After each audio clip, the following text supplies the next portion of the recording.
ಜಗದ್ಗುರು ಶ್ರೀ ಮೌನೇಶ್ವರ ವಚನ ಮಾಲಿಕೆ ಸರಣಿ ಸಂಚಿಕೆ.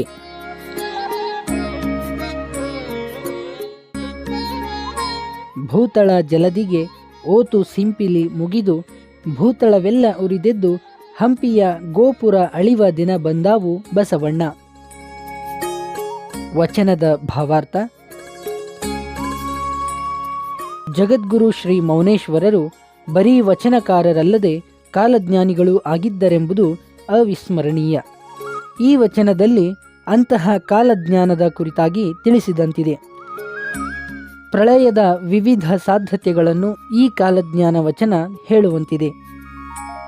ಭೂಮಿಯು ಸಾಗರದಲ್ಲಿ ಸಿಂಪಿಯಂತೆ ಮುಳುಗುತ್ತದೆ. ಭೂತಳವೆಲ್ಲ ಅಗ್ನಿ ಪ್ರಳಯದ ರೀತಿ ಉರಿಯುತ್ತದೆ. ಇಂತಹ ಮಹಾಪ್ರಳಯದಲ್ಲಿ ಹಂಪಿಯ ಗೋಪುರ ಅಳಿಯುತ್ತದೆ ಎಂದು ಸೂಚಿಸಲಾಗಿದೆ.